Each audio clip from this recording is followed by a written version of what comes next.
ಪೂರ್ಣಮದಃ ಪೂರ್ಣಮಿದಂ ಪೂರ್ಣಾತ್ ಪೂರ್ಣಮುದಚ್ಯತೆ ಪೂರ್ಣಸ್ಯ ಪೂರ್ಣಮಾದಾಯ ಪೂರ್ಣಮೇವಾವಶಿಷ್ಯತೆ. ಓಂ ಶಾಂತಿ ಶಾಂತಿ ಶಾಂತಿ. ಇಂದಿನ ಶ್ರೀ ರಾಜಶೇಖರ್ ಪಾಟೀಲ್ ಅವರ 60ನೆಯ ಜನ್ಮದಿನೋತ್ಸವದ ಇಂದಿನ ಪವಿತ್ರ ಪರ್ವಕಾಲಕ್ಕೆ ಸನ್ನಿಧಾನವನಿಸಿ ಆಗಮಿಸಿರುವಂತಹ ಹುಡುಗಿ ಶ್ರೀಗಳವರಿಗೆ ವಂದಿಸಿ, ಹುಮ್ನಾಬಾ ಶ್ರೀಗಳವರಿಗೆ ವಂದಿಸಿ, ಖೇಳಗಿ ಶ್ರೀಗಳವರಿಗೆ ವಂದಿಸಿ, ಇಂದಿನ ಪವಿತ್ರ ಕಾರ್ಯಕ್ರಮದಲ್ಲಿ ಅತ್ಯಂತ ಶ್ರದ್ಧೆಯಿಂದ ಮಾತನಾಡಿರುವಂತಹ ನಮ್ಮ ಜಿಲ್ಲೆಯ ಜನಪ್ರಿಯ ಸಚಿವರಾಗಿರುವಂತಹ ಶ್ರೀ ಈಶ್ವರ್ ಬಿ ಖಂಡ್ರೆ ಅವರೇ, ರಹೀಂ ಖಾನ್ ರವರೇ ಮತ್ತು ವೇದಿಕೆಯ ಮೇಲಿರುವಂಥ ಎಲ್ಲ ಅನುಭಾವಿಗಳೇ, ಮಾತೆಯರೇ, ನಿಮ್ಮೆಲ್ಲರ ಹೃದಯ ಮಂದಿರದಲ್ಲಿರುವಂತಹ ಪರಮಾತ್ಮನ ಶ್ರೀಚರಣಕ್ಕೆ ಶರಣು ಶರಣಾರ್ಥಿಗಳು. ನಿಜವಾಗಿ ಒಬ್ಬ ನಾಯಕ ಅಂತ ಯಾರಿಗೆ ಕರಿಬೇಕಂದ್ರೆ ಅಧಿಕಾರ ಇದ್ದಾಗ ಅಷ್ಟೇ ಅಲ್ಲ, ಅಧಿಕಾರ ಇಲ್ಲದೇ ಇದ್ರೂ ಕೂಡ ಯಾರು ಜನರ ಮನದಲ್ಲಿ ಯಾರು ಶಾಶ್ವತವಾಗಿ ನಿಂತಿರ್ತಾರೋ ಅವರೇ ನಿಜವಾದ ನಾಯಕರು, ಅವರೇ ನಮ್ಮ ರಾಜಶೇಖರ್ ಬಿ ಪಾಟೀಲ್ ಅವರು ಎನ್ನುವಂಥ ಮಾತನ್ನು ಬಹಳ ಪ್ರೀತಿಯಿಂದ ಹೇಳ್ತಾ ಇದ್ದೀನಿ. ಜಗತ್ತಿನಲ್ಲಿ ಶ್ರೇಷ್ಠವಾದಂಥ ಅಧಿಕಾರ, ಶಾಸಕ ಸ್ಥಾನ ಬರಬಹುದು ಹೋಗಬಹುದು, ಆದರೆ ಜಗತ್ತಿನಲ್ಲಿ ಶ್ರೇಷ್ಠವಾದಂಥ ಅತ್ಯಂತ ಶಾಶ್ವತವಾದಂಥ ಅಧಿಕಾರ ಯಾವುದರಿಂದ ಸಿಗ್ತಾ ಇದೆ ಅಂತಂದ್ರೆ, ಹಿಂದಿಯಲ್ಲಿ ಒಬ್ಬ ಕವಿ ಹೇಳ್ತಾ ಇದ್ದಾನೆ, ಸಂಸಾರ ಮೇ ಸಬ್ಸೆ ಬಡಾ ಅಧಿಕಾರ, ಸಂಸಾರ ಮೇ ಸಬ್ಸೆ ಬಡಾ ಅಧಿಕಾರ ಸೇವಾ और त्याग से पैदा होता है, ಸೇವಾ और त्याग से पैदा होता है. ಜಗತ್ತಿನಲ್ಲಿ ಶ್ರೇಷ್ಠವಾದಂಥ ಅಮರವಾದಂಥ ಅಧಿಕಾರ ಯಾವುದರಿಂದ ಸಿಗ್ತಾ ಇದೆ ಅಂತಂದ್ರೆ, ಯಾರು ಸಮಾಜದಲ್ಲಿ ಸೇವೆ ಮತ್ತು ತ್ಯಾಗವನ್ನು ಮಾಡಿದ್ದಾರಲ್ಲ ಅವರಿಗೆ ಮಾತ್ರ ಶಾಶ್ವತವಾದಂಥ ಅಧಿಕಾರ ಸಿಗ್ತಾ ಇದೆ.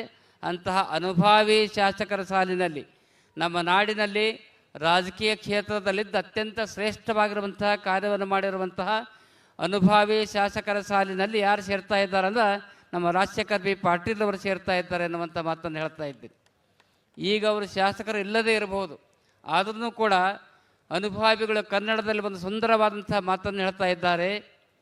ನೀವು ಸಂತೋಷದಲ್ಲಿದ್ದಾಗ, ಬಹಳ ಒಳ್ಳೆಯ ಮಾತನ್ನು ಹೇಳ್ತಾ ಇದ್ದಾರೆ, ನೀವು ಸಂತೋಷದಲ್ಲಿದ್ದಾಗ ಚಪ್ಪಾಳೆ ತಟ್ಟುವಂಥ 100 ಕೈಗಳಿಗಿಂತ ನೀವು ಕಷ್ಟದಲ್ಲಿದ್ದಾಗ ನಿಮ್ಮ ಕಣ್ಣೀರು ಒರೆಸುವಂಥ ಒಂದು ಕೈ ಮಾತ್ರ ಶ್ರೇಷ್ಠವಾದಂಥ ಕೈ, ಶ್ರೇಷ್ಠವಾದಂಥ ಕೈ.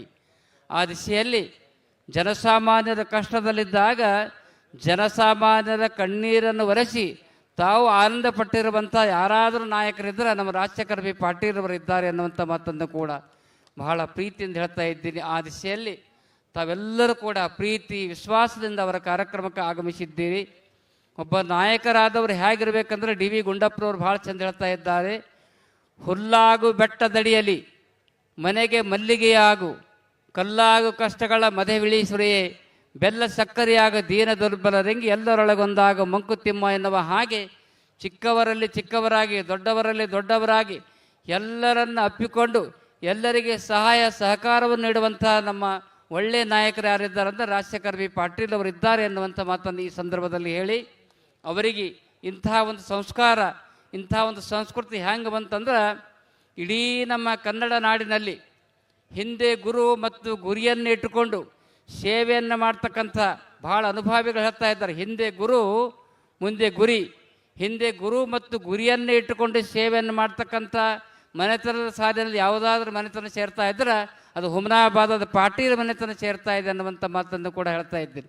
ಯಾಕೆಂದರೆ ಸನ್ಮಾನ್ಯ ದಿವಂಗತ್ ಹೌಗಪ್ಪ ಪಾಟೀಲ್ ಅವರು, ಅವರ ಚಿರಂಜೀವಿ ಆಗಿರ್ತಕ್ಕಂಥ ದಿವಂಗತ್ ಬಸವರಾಜ್ ಪಾಟೀಲ್ ಅವರು, ಅವರ ಚಿರಂಜೀವಿ ಆಗಿರ್ತಕ್ಕಂಥ ರಾಜಶೇಖರ್ ಪಾಟೀಲ್ ಅವರು, ಅವರ ಚಿರಂಜೀವಿ ಆಗಿರುವಂಥ ಅಭಿಷೇಕ್ ಪಾಟೀಲ್ ಅವರು, ಅವರ ಚಿಕ್ಕ ಮಗುವಾಗಿರ್ತಕ್ಕಂಥ ಚಿರಂಜೀವಿ ಬಸವರಾಜ್ ಪಾಟೀಲ್ ಮತ್ತು ಉದಿಸಿ ಬಂದಿದ್ದಾರೆ. ಬಸವರಾಜ್ ಪಾಟೀಲ್ 5 ತಲೆಮಾರಿನ ಜನರನ್ನು ನಾವು ನೋಡಿ ನಮಗೆ ಭಾಳ ಖುಷಿ ಆಗ್ತಾ ಇದೆ. ಯಾಕೆಂದ್ರೆ ಇವತ್ತು ಅಧಿಕಾರದಲ್ಲಿದ್ದಾಗ ಸೇವೆಯನ್ನು ಮಾಡ್ತಕ್ಕಂಥ ಜನ ಭಾಳ ಕಡಿಮೆ ಜನ ಇರ್ತಾರೆ. ಆದರೂ ಕೂಡ ರಾಜಶೇಖರ್ ಪಾಟೀಲ್ ಅವರು ಅಧಿಕಾರ ಇರಲಿ ಇಲ್ಲದೇ ಇರಲಿ ಸದಾಕಾಲ ದೇವರ ನಾಮಸ್ಮರಣೆಯನ್ನು ಮಾಡಿ, ದೇವರ ಧ್ಯಾನದಲ್ಲಿ ದೇವರ ಪ್ರಾರ್ಥನೆಯನ್ನು ಮಾಡಿ ಕಾರ್ಯವನ್ನು ಮಾಡ್ತಕ್ಕಂಥ ಒಬ್ಬ ಒಳ್ಳೆಯ ನಾಯಕರಾಗಿದ್ದಾರೆ. ನಮಗೆ ಭಾಳ ಇವತ್ತಿನ ಸಂದರ್ಭದಲ್ಲಿ ಖುಷಿ ಆಗ್ತಾ ಇದೆ. ಯಾಕಂದ್ರೆ ಇಲ್ಲಿ ರಾಜರಾಜೇಶ್ವರಿ ಮಾತೆಯ ಮಂದಿರದ ಅಷ್ಟೇ ಅಲ್ಲ, ಇಡೀ ನಮ್ಮ ನಾಡಿಗೆ ಆಶೀರ್ವಾದವನ್ನು ಕೊಡ್ತಕ್ಕಂಥ ವೀರಭದ್ರೇಶ್ವರರ ಚೈತನ್ಯ ಶಕ್ತಿ ಇದೆ. ವೀರಭದ್ರೇಶ್ವರರ ಚೈತನ್ಯ ಶಕ್ತಿ, ರಾಜರಾಜೇಶ್ವರಿ ಮಾತೆ ಆಶೀರ್ವಾದದಿಂದ ಮುಂದಿನ ದಿನಮಾನದಲ್ಲಿ ರಾಜಶೇಖರ ಪಾಟೀಲ್ ಅವರು ಇನ್ನೂ ಎತ್ತರ ಮಟ್ಟಕ್ಕೆ ಬೆಳೀತಾ ಇದ್ದಾರೆ ಅನ್ನುವಂಥ ಮಾತನ್ನು ಕೂಡ ಬಹಳ ಪ್ರೀತಿಯಿಂದ ಹೇಳ್ತಾ ಇದ್ದೇನೆ. ಕೊನೆಯದಾಗಿ ಒಂದು ಮಾತನ್ನು ಹೇಳಿ ನನ್ನ ಮಾತನ್ನು ಮುಗಿಸ್ತಾ ಇದ್ದೇನೆ. ಇಡೀ ಜಗತ್ತಿನಲ್ಲಿ ಶ್ರೇಷ್ಠ ವ್ಯಕ್ತಿ ಅಂತ ಯಾರಿಗೆ ಕರಿಬೇಕು? ಸಂಸಾರ ಮೇ ಕೌನ್ ಬಡಾ ಹೇ. ಒಂದು ಸಲ ಅಕ್ಬರ್ ಬಾದ್ಶಾ ಎಲ್ಲ ಬಂಧುಗಳನ್ನು ಬರಮಾಡಿಕೊಂಡು ಒಂದು ಕ್ವಶನ್ ಹಾಕ್ತಾ ಇದ್ದಾನೆ. ಸಂಸಾರ ಮೇ ಕೌನ್ ಬಡಾ ಹೇ. ಎಲ್ಲ ಕವಿಗಳು ಎದ್ದು ನಿಂತು ಒಂದೊಂದು ಅನಿಸಿಕೆಯನ್ನು ಹೇಳ್ತಾ ಇದ್ದಾರೆ. ಒಬ್ಬ ಎದ್ದು ನಿಂತು ಹೇಳ್ತಾ ಇದ್ದಾನೆ, ಜಿಸ್ಕೆ ಪಾಸ್ ದೌಲತ್ ಹೈ ವಹಿ ಬಡಾ ಹೈ. ಮತ್ತೊಬ್ಬ ಎದ್ದು ನಿಂತು ಹೇಳ್ತಾ ಇದ್ದಾನೆ, ಜಿಸ್ಕೆ ಪಾಸ್ ವಿದ್ಯಾ ಹೈ ವಹಿ ಬಡಾ ಹೈ. ಇನ್ನೊಬ್ಬ ಹೇಳ್ತಾ ಇದ್ದಾನೆ, ಜಿಸ್ಕೆ ಪಾಸ್ ಸೌಂದರ್ಯ ಹೈ ವಹಿ ಬಡಾ ಹೈ. ಕೊನೆಯದಾಗಿ ಬೀರ್ಬಲ್ ಅನುಭವದ ಮಾತನ್ನು ಹೇಳ್ತಾ ಇದ್ದಾನೆ. ಹುಜೂರ್, ಈ ಜಗತ್ತಿನಲ್ಲಿ ದೊಡ್ಡವರು ಯಾರು ಎನ್ನುವಂಥ ಮಾತನ್ನು ಬೀರ್ಬಲ್ ಹೇಳ್ತಾ ಇದ್ದಾನೆ. ಹುಜೂರ್, ದೂಸರೋ ಕೆ ದುಃಖ ದೂರ ಕರ್ನೆ ಕೆ ಲಿಯೇ ಕೋಶಿಶ್ ಕರ್ತಾ ಹೈ ವಹಿ ಬಡಾ ಹೈ ವಹಿ ಬಡಾ ಹೈ ಎನ್ನುವಂಥ ಮಾತನ್ನು ಹೇಳ್ತಾ ಇದ್ದಾರೆ. ಆ ದಿಶೆಯಲ್ಲಿ ರಾಜಶೇಖರ್ ಪಾಟೀಲ್ ಅವರು ನಮ್ಮ ನಾಡಿನಲ್ಲಿ ಅನೇಕ ಬಡವರ, ದೀನರ, ದಲಿತರ ಅವರಿಗೆ ಉದ್ಧಾರ ಮಾಡಿ ಅವರಿಗೆ ಒಳ್ಳೆಯ ಕಾರ್ಯವನ್ನು ಮಾಡಿ ಕಣ್ಣೀರು ಒರೆಸುವಂಥ ಕಾರ್ಯವನ್ನು ರಾಜಶೇಖರ್ ಪಾಟೀಲ್ ಅವರು ಮಾಡಿದ್ದಾರೆ. ಅವರಿಗೆ ಸಹಕಾರಿಯಾಗಿ ಈಗಾಗಲೇ ನಮ್ಮ ಈಶ್ವರ್ ಖಂಡ್ರೆ ಅವರು ಹೇಳಿದರು.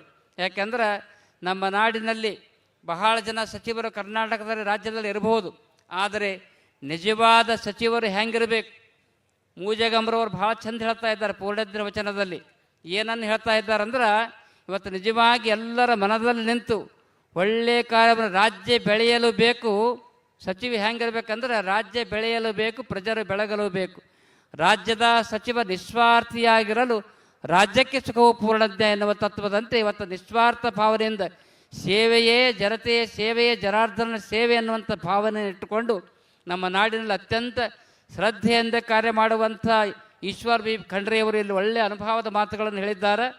ಮುಂದೊಂದು ದಿನ ನಮ್ಮ ಕಲ್ಯಾಣ ಕರ್ನಾಟಕ ಭಾಗದಿಂದ ಈಶ್ವರ್ ಖಂಡ್ರೆಯವರು ಕೂಡ ಬಹಳ ಎತ್ತರದ ಸ್ಥಾನಕ್ಕೆ ಹೋಗಲಿ ಅನ್ನುವಂಥ ಮಾತನ್ನು ಕೂಡ ಈ ಸಂದರ್ಭದಲ್ಲಿ ಆಸೆಯನ್ನು ವ್ಯಕ್ತಪಡಿಸ್ತಾ ಇದ್ದೀನಿ. ಆ ದಿಶೆಯಲ್ಲಿ ನಮ್ಮ ರಹೀಂ ಖಾನ್ ಅವರು ಒಳ್ಳೆಯ ಸಚಿವರಾಗಿ ಕಾರ್ಯವನ್ನು ಮಾಡ್ತಾ ಇದ್ದಾರೆ. ರಹೀಂ ಖಾನ್ರಿಗೆ ಒಂದು ಮಾತು ಫೋನಿನಲ್ಲಿ ಹೇಳಿದಾಗ ಹಾರ್ಕೊಡಕ್ಕೆ ಬಂದರು. ಅವರು ಹೆಂಗೆ ಬಂದ್ರಂದ್ರೆ, ಸಾಮಾನ್ಯವಾಗಿ ನೀವೆಲ್ಲ ನೋಡ್ತೀರಿ, ಹಿಂದೂಗಳ ಗುಡಿಯನ್ನು ಕಟ್ತಾರೆ, ಮುಸ್ಲಿಮರು ಮುಸ್ಲಿಂ ದರ್ಗಾ ಕಟ್ತಾರೆ. ಆದರೆ ಹಾರ್ಕೂಡ್ ಮಠದ ಇತಿಹಾಸದಲ್ಲಿ ಹಾರ್ಕೂಡ್ ಮಠದ ವತಿಯಿಂದ 10 ಲಕ್ಷ ರೂಪಾಯಿ ಖರ್ಚು ಮಾಡಿ ಮಲಿಕ್ ಸಾಹೇಬರ ದರ್ಗಾವನ್ನು ಹಾರ್ಕೂಡ್ ಮಠದಿಂದ ನಾವು ಕಟ್ಸೀವಿ. ಹಾರ್ಕೂಡ್ ಮಠದಿಂದ ಆ ದರ್ಗಾದ ಉದ್ಘಾಟನೆಗೆ ಬರ್ರಿ ಅಂತ ತಿಳ್ಕೊಂಡು ದೂರವಾಣಿ ಮುಖಾಂತರ ರಹೀಂ ಖಾನ್ ಅವರಿಗೆ ಹೇಳಿದಾಗ ಬಹಳ ಪ್ರೀತಿಯಿಂದ ಬಂದು ಆ ದರ್ಗಾದ ಕಾಂಪೌಂಡ್ ವಾಲಿನ ಉದ್ಘಾಟನೆ ಮಾಡಿ ಹೋಗಿದ್ದಾರೆ. ಅದಕ್ಕಾಗಿ ಈಶ್ವರ ಅಲ್ಲ ತೇರೇ ನಾಮ್ ಸಬ್ಕೋ ಸನ್ಮತಿ ದೇ ಭಗವಾನ್ ಎನ್ನುವ ಹಾಗೆ ಇಡೀ ಜಗತ್ತಿನಲ್ಲಿ ಶ್ರೇಷ್ಠವಾಗಿರ್ತಕ್ಕಂಥ ಆಧ್ಯಾತ್ಮದ ದಿವ್ಯ ಶಕ್ತಿ ಯಾವುದಾದರಿದ್ರೆ ಅದು ಪರಮಾತ್ಮನ ಶಕ್ತಿ, ಅಲ್ಲಾಹನ ಶಕ್ತಿ, ಶ್ರೀ ಗುರುವಿನ ಶಕ್ತಿ ಎನ್ನುವಂಥ ಮಾತನ್ನು ಕೂಡ ಈ ಸಂದರ್ಭದಲ್ಲಿ ಹೇಳ್ತಾ ಇದ್ದೀನಿ. ಮುಂದಿನ ದಿನಮಾನದಲ್ಲಿ, ಯಾಕೆಂದರೆ ಇವತ್ತು ಅಧಿಕಾರದಲ್ಲಿ ನೀವು ಇರಲಿಕ್ಕಿಲ್ಲ, ಆದರೂ ಕೂಡ ನೀವು ಅಧಿಕಾರದಲ್ಲಿ ಇದ್ದಾಗೆ ಜನ ಬರ್ತಾ ಇದ್ರಲ್ಲ, ಅದಕ್ಕಿಂತ ಹೆಚ್ಚಿನ ರೀತಿಯಲ್ಲಿ ಜನ ನೀವು ಬಂದಿದ್ದೀರಲ್ಲ, ಇದೇ ನಿಜವಾದ ಅಧಿಕಾರ ಎನ್ನುವಂಥ ಮಾತನ್ನು ಕೂಡ ಈ ಸಂದರ್ಭದಲ್ಲಿ ಹೇಳಿ, ಮುಂದಿನ ದಿನಮಾನಗಳಲ್ಲಿ ನೀವು ಕೂಡ ಒಳ್ಳೆಯ ಕಾರ್ಯವನ್ನು ಮಾಡ್ತೀರಿ. ಈಗಾಗಲೇ 4 ಸಲ ನೀವು ಶಾಸಕರಾಗಿದ್ದೀರಿ, ಸಚಿವರಾಗಿ ಕಾರ್ಯ ಮಾಡಿದ್ದೀರಿ. ನಿಮಗೆ ಬಸವರಾಜ್ ಪಾಟೀಲ್ ಆಶೀರ್ವಾದ, ಹೌಗ್ಯಪ್ಪ ಪಾಟೀಲ್ ಅವರ ಆಶೀರ್ವಾದ, ವಿಶೇಷವಾಗಿ ಹಾರ್ಕೋಡದ ಚನ್ನಬಸವ ಶಿವಯೋಗಿಗಳವರ ಆಶೀರ್ವಾದ, ಅದಕ್ಕಿಂತ ಹೆಚ್ಚಾಗಿ ವೀರಭದ್ರೇಶ್ವರ ಕೃಪಾಶೀರ್ವಾದದಿಂದ ಈಗ 60ನೇ ಜನ್ಮ ದಿನೋತ್ಸವ ಕಾರ್ಯವನ್ನು ಮಾಡ್ತಾ ಇದ್ದೀವಿ. ಮುಂದಿನ ದಿನಮಾನದಲ್ಲಿ ವಜ್ರ ಮಹೋತ್ಸವದ ಕಾರ್ಯಕ್ರಮವೂ ಕೂಡ ಅವ್ರದ್ದು ಮಾಡೋಣ ಎನ್ನುವಂಥ ಮಾತನ್ನು 75ನೇ ವರ್ಷಕ್ಕೆ ಆಗ್ತದೆ. ಅದು ವಜ್ರ ಮಹೋತ್ಸವದ ಕಾರ್ಯಕ್ರಮ ಕೂಡ ಮಾಡೋಣ ಎನ್ನುವಂಥ ಮಾತನ್ನು ಈ ಸಂದರ್ಭದಲ್ಲಿ ಹೇಳಿ, ನಿಮಗೆ ಆಯುಷ್ಯ ಆರೋಗ್ಯ ಸದಾಕಾಲ ಇರಲಿ ಅಂತ ಶುಭ ಹಾರೈಸಿ, ಇವರು ಒಳ್ಳೆಯ ಕೆಲಸ ಮಾಡಲಿಕ್ಕೆ ನೀವು ಹೆಂಗೆ ಸಹಕಾರ ಕೊಡ್ತಾ ಇದ್ದೀರಲ್ಲ, ಅದು ಆ ದಿಶೆಯಲ್ಲಿ ಇವತ್ತು ಅವರ ಧರ್ಮಪತ್ನಿಯವರಾಗಿರ್ತಕ್ಕಂಥ ಸಹೋದರಿ ಪ್ರೇಮಾ ಪಾಟೀಲ್ ಅವರು ಸಂಪೂರ್ಣವಾಗಿ ಅವರ ಯೋಗಕ್ಷೇಮವನ್ನು ನೋಡ್ಕೊಳ್ತಾ ಇದ್ದಾರೆ. ಯಾಕೆಂದ್ರೆ ಸತಿಪತಿಗಳು ಒಂದಾದ ಭಕ್ತಿ ಹಿತವಾಗಿಪ್ಪುದು ಶಿವಂಗೆ, ಸತಿಪತಿಗಳು ಒಂದಾಗದ ಭಕ್ತಿ ಅಮೃತದಳು ವಿಷ ಬೆರೆಸದಂತೆ ಕಾಡ ರಾಮನಾಥ ಎನ್ನುವ ತತ್ವದಂತೆ ಸದಾಕಾಲ ಇವರ ಶ್ರೇಯಸ್ಸನ್ನು, ಇವರ ಅಭಿವೃದ್ಧಿಯನ್ನು, ಇವರ ಒಳಿತನ್ನು ಬಯಸ್ತಕ್ಕಂಥ ಒಬ್ಬ ಆದರ್ಶ ಧರ್ಮ ಪತ್ನಿಯಾಗಿ ನಮ್ಮ ಪ್ರೇಮಾ ಪಾಟೀಲ್ ಅವರು ಕಾರ್ಯವನ್ನು ಮಾಡ್ತಾ ಇದ್ದಾರೆ. ಇವರಿಬ್ಬರು ಸತಿಪತಿಗಳಿಗೆ ಆಯುಷ್ಯ ಆರೋಗ್ಯ ಹಾರ್ಕೂಡದ ಶಿವಯೋಗಿಯವರು ಕೊಟ್ಟು ಕಾಪಾಡಲಿ ಎನ್ನುವಂಥ ಮಾತನ್ನು ಈ ಸಂದರ್ಭದಲ್ಲಿ ಹೇಳಿ, ಕೊನೆಯದಾಗಿ ಇವರ ಜೊತೆಯಲ್ಲಿ ಭೀಮರಾವ್ ಪಾಟೀಲ್ ಅವರು, ಚಂದ್ರಶೇಖರ್ ಪಾಟೀಲ್ ಅವರು, ವೀರಣ್ಣ ಪಾಟೀಲ್ ಅವರು ಅವರೆಲ್ಲರೂ ಕೂಡ ಸಹಕಾರವನ್ನು ಕೊಡ್ತಾ ಇದ್ದಾರೆ. ವೀರಣ್ಣ ಪಾಟೀಲ್ರವರ ಸಹಕಾರ ಅತ್ಯಂತ ಭಕ್ತಿಯಿಂದ ಪ್ರೀತಿಯಿಂದ ಇವರಿಗೆ ಆಶೀರ್ವಾದವನ್ನು ವೀರಣ್ಣ ಪಾಟೀಲರು ಕೂಡ ಮಾಡ್ತಾ ಇದ್ದಾರೆ. ಅವರೆಲ್ಲರ ಸಹಕಾರ ಹೀಗೆ ಇರಲಿ, ಅವರ ಕುಟುಂಬದ ಮೇಲೆ ಸದಾಕಾಲ ಶ್ರೀ ಗುರುವಿನ ಆಶೀರ್ವಾದ ಇರಲಿ ಅನ್ನುವಂಥ ಮಾತನ್ನು ಈ ಸಂದರ್ಭದಲ್ಲಿ ಆಚಿಸಿ ಎರಡು ಮಾತುಗಳನ್ನು